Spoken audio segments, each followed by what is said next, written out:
Hey folks, it's ioEther, and we're back with some more World of Tanks. So as you can see, this is Doc Dogood in his AT-50, and this is a Tier 8 game on Windstorm, and of course, this is the Tier 8 British tank destroyer.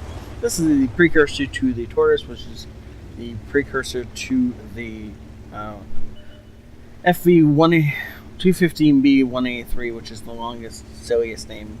Well, no, not the silliest, but one of the longest names in tanks for something. It doesn't really mean much. But this thing takes after the Tortoise much more than anything else. So we'll see that kind of action today, I'm sure. In the meantime, notice he's only got 5 rounds of premium. So he's really going to have to choose what he chooses very carefully. Also, before we get started, as always, if you want to support the channel, then please do help us grow. We're trying to get as many people as possible into the channel, and the goal is to have 400 by the end of summer and 500 by Christmas, and you can help with that. And please do, if you enjoy the videos, that would be a big help. Also, send me videos, as that would also be a big help. And I realize that my image is not the perfect one right now, but I don't have time to fix that. So if you guys want a video, you're stuck with this. Nice shot into the Bulldog.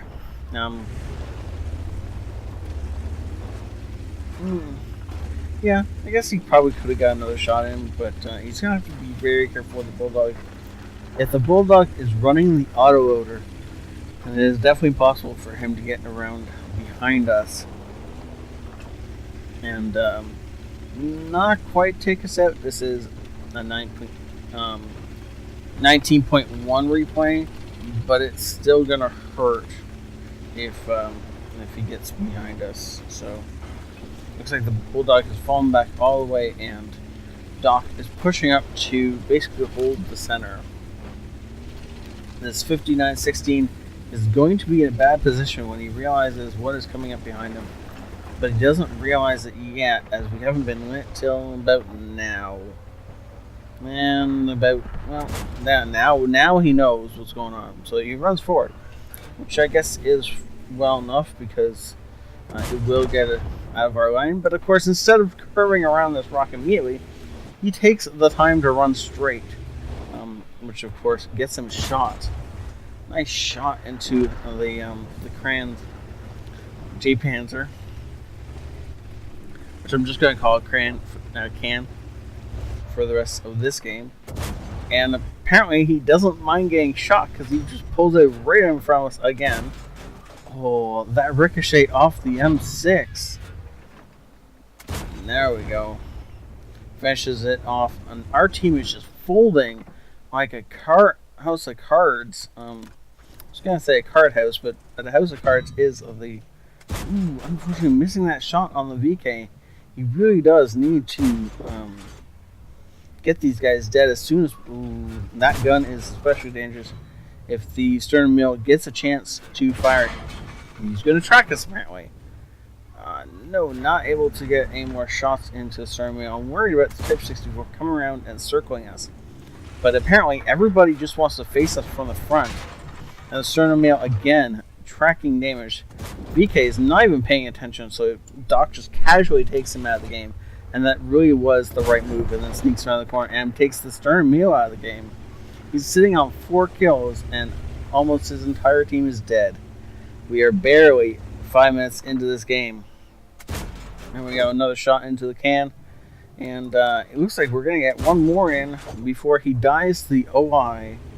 And that is that. But there is a Type 64. Doc has spotted it. He's swinging around. That is one of the best things the Tortoise does.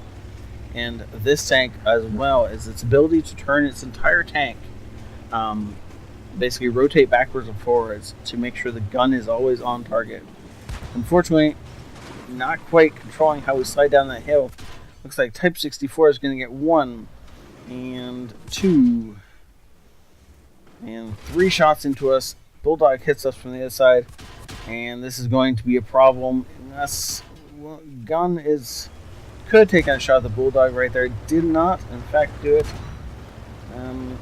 And he's going to take it. Looks like he's going to take that shot at the Bulldog. His commander is dead. He's lost a bunch of health. And then the Type 64 makes a mistake and gets pulled in front of the gun. And that's the end of the 64. Now, we have a Bulldog to deal with. Unfortunately, this is not going to go the way we want to go. Unless he's very, very careful about this. The Bulldog can definitely get around behind us and do significant damage if it gets around behind us. And it's definitely fast enough to do that. From the front, this thing is nigh on impenetrable as far as the Bulldog is concerned. But from the back, it's just going to be playing at being a pinata. Now, if our T-34-1 back there can take out artillery, then we still stand a chance in this game. I don't know what our T-34-1 is doing exactly, but I'm going to bet he's currently hunting artillery. Oh, that's not a Bulldog. That's an E2. Good job. He's taking out the least health target of the two of them, so now he's only got one target to worry about. We see the Bulldog on the map charging back to take out that T-34, who has apparently decided to cap instead of taking out the artillery. Ooh, missing that shot on the STRV. Does get this one and then should get one more into him. The STRV does something weird, but he doesn't. So now it is a 2v1. Unfortunately, though, it is a 2v1 in the worst possible way. We already have a Top Gun. We're going for our Radley Walters. Shouldn't be that hard to pick up. However, last we checked, I'm fairly certain the Bulldog was a 2-shot. So we have to put 2 rounds into the Bulldog before we can kill him. We're only about a 3-shot. If we get lucky, we're maybe a 4-shot for the Bulldog.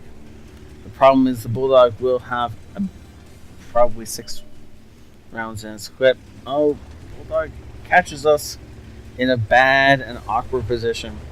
If we had backed up against that rock, then the Bulldog could have come from either direction, but we would have had a better chance at being able to do something about it. As it is, Doc's going to have a hard time keeping his back to a wall and keeping the Bulldog in sight. However, if he can keep the Bulldog in sight, if the Bulldog is stupid enough to let him sit in front, to always just be sitting in front of our gun and not and the artillery never moves, then this will be a great game and we'll be able to finish this off. The problems will be in not backing far enough away from the rock so the artillery can hit us and not letting the Bulldog get our flanks. As long as he can stay head on to the Bulldog, he will be okay. And it is his priority. Notice he hasn't fired any premium yet in this game. He hasn't needed it. And he's already done 4,300 damage. I feel that the binocs are a bit of overkill on this tank. This thing has enough armor that unless it's against tier 9s and 10s,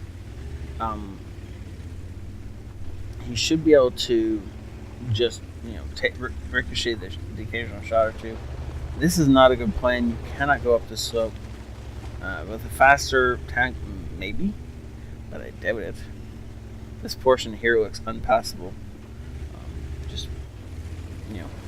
As a scout tank driver, not to mention this portion looks unpassable.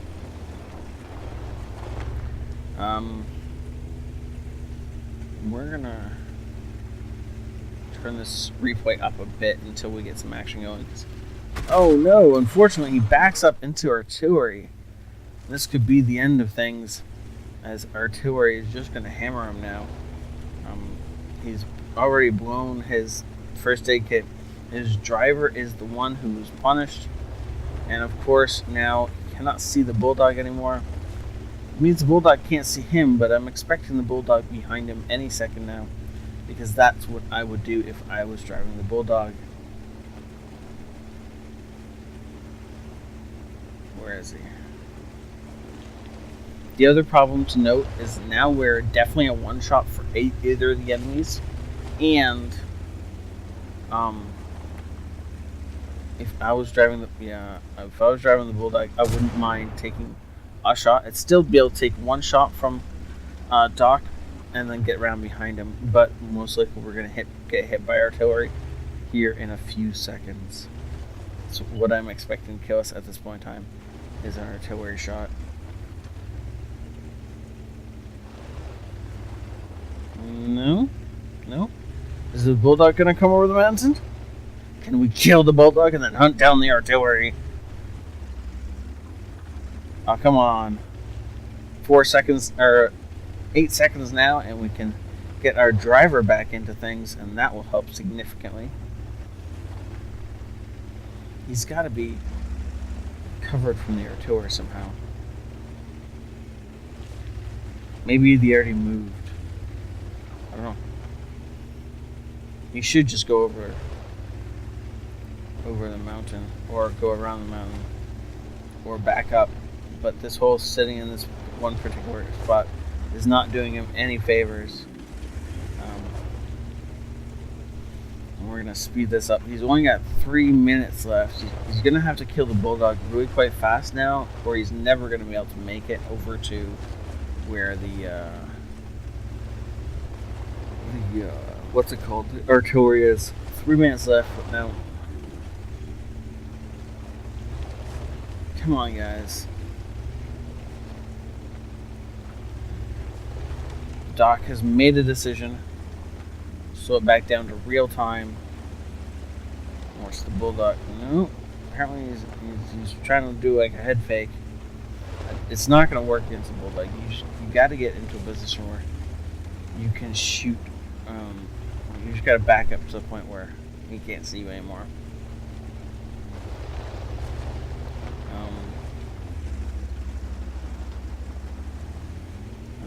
Bulldog is gonna come over. Bulldog is over the hump, but you can still back up basically to get at range. Bulldog, I think, is just trying to spot what? Okay, that was unexpected. Artillery misses the shot. That was a mistake, and that is our death. Oh, wow. Well, we get the Radley Walters. Wow, okay, so what needed to happen right there in that case? Unfortunately, this is a loss, but it's a loss we can take something away from. When the artillery came over this bank, the bulldog was still waiting over here. The bulldog should have gone immediately, but he didn't. He hesitated. One shot into the artillery, and then he should have swung his back to the artillery. And that would have probably spooked the bulldog. The bulldog was incredibly scared that game.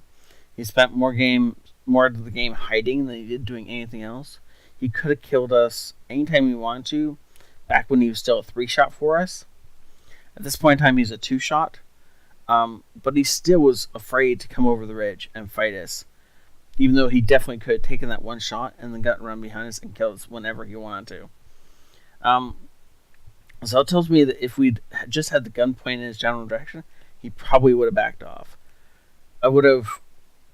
I don't know if I would have done this, because at that point in time, your nerves are just raw. But the M4A3 should have taken 1 shot after he fired into it because he thought he was going to die. M4A3 missed, and then he should have immediately swung his back around, backed up against the M4A3 or the rock or something, and tried to catch the bulldog with his gun as the bulldog was racing around. And I bet you it either would have scared the bulldog off, giving him enough time to finish off the artillery, or it would have you wouldn't have been able to shoot the bulldog, maybe killing him, depending if you either tracked him or if the bulldog